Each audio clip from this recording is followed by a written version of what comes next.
Ce bracelet de couleur, c'est le Saint Graal pour accéder au plaisir d'hiver de Bruxelles cette année. Il est indispensable pour effectuer n'importe quel achat sur le marché de Noël. Et pour vous le procurer, le Covid Safety Kit et une pièce d'identité sont nécessaires. Le port du masque, lui, est obligatoire pour tout le monde et partout. Mais une fois entré sur le marché de Noël, il tombe pour une grosse moitié des visiteurs. Le port du masque, moi j'ai quand même remarqué que c'était assez... En tout cas dans les allées, pour se balader, c'est plutôt c'est moitié-moitié, quoi. Il n'y a quand même pas grand monde qui l'a vraiment tout le temps. Et alors au niveau des commerçants, vraiment c'est une fois sur deux qu'on me le demande, quoi, pour le bracelet. Le port du bracelet, j'en vois quelques-uns, mais sinon par exemple j'étais acheter quelque chose et il y a une femme, elle a dit t'as pas de bracelet et tout, et elle a quand même laissé acheter, donc c'est pas super bien structuré, on va dire, dans les deux sens. Je voudrais que ça soit même plus strict encore, plus strict parce que bon, on est obligé de porter le masque, c'est indiqué partout. Pourquoi on ne le fait pas? Pourquoi on ne met pas des stewards à l'entrée des rues et dire voilà, le masque est obligatoire ou... Moi personnellement je viens de découvrir qu'il faut avoir le pass sanitaire pour acheter des choses. Et voilà, mais ça ne m'empêche pas de venir quand même. Nous sommes allés vérifier par nous-mêmes et c'est vrai que le masque n'est pas systématiquement porté. En ce qui concerne les mesures pour les chalets, nous avons tenté d'effectuer des achats sans le bracelet. Et je me demandais, est-ce que je cherche un cadeau pour ma maman, est-ce que c'est possible d'en acheter un sans Covid Safety Kit ou est-ce que c'est impossible? Non, on ne peut pas les vendre sans le Covid Safety Kit. C'est impossible? Ouais. Partout dans tout le marché? Oui, de partout, les vins chauds, de partout. Ok. Je me demandais, est-ce qu'il est absolument nécessaire d'avoir un bracelet même pour acheter et partir? Si vous achetez chez moi, je vais pas faire de problème, mais normalement il faut... Merci beaucoup, je vais voir si je trouve pas quelqu'un qui peut acheter. Si vous voulez, laisse tomber.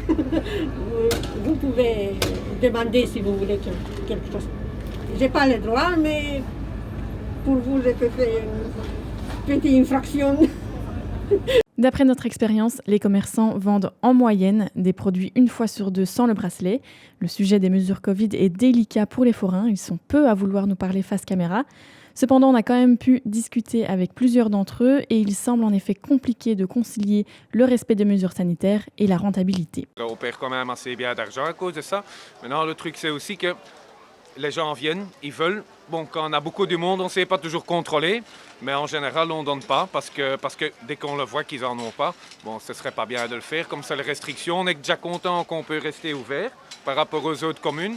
Donc c'est pour ça qu'on accepte les règles qui nous sont imposées.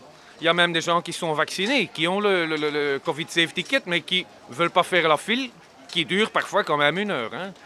Donc alors, ils disent « c'est pas grave », ils partent et ils mangent pas ou ils boivent pas, et voilà, quoi, c'est des clients perdus. Je dirais que c'est vraiment mitigé. Il y a des personnes qui comprennent et qui acceptent, il y en a d'autres qui se disent que vu que c'est en plein air, pour elles, elles ne doivent pas le porter. Mais généralement, quand on leur fait la réflexion, elles comprennent parce qu'il n'y a pas d'autre choix. Elles sont obligées, sinon on ne le sert pas et elles n'auront juste pas leur commande. Là, pour l'instant, il y a quand même, je pense, au moins 50% de chiffre d'affaires en moins comparé aux autres années. Mais évidemment, ça vaut toujours le coup de venir parce que si on ne vient pas, c'est pas de rentrée d'argent et ça, c'est compliqué. Pour les commerçants, la tentation est grande de mettre les règles de côté, mais la ville de Bruxelles a prévu des sanctions pour assurer la sécurité de tous au plaisir d'hiver. Là-dessus, je vais être très claire. Si les chalets ne respectent pas la mesure relative au bracelet, les chalets peuvent être fermés pendant 24 heures. Et si le chalet est de nouveau pris sur le fait, eh bien, il pourrait même être fermé définitivement. Les plaisirs d'hiver à l'ancienne, ce n'est pas pour tout de suite, mais pas d'inquiétude. Comme chaque année, on retrouve vin chaud, raclette et croustillon.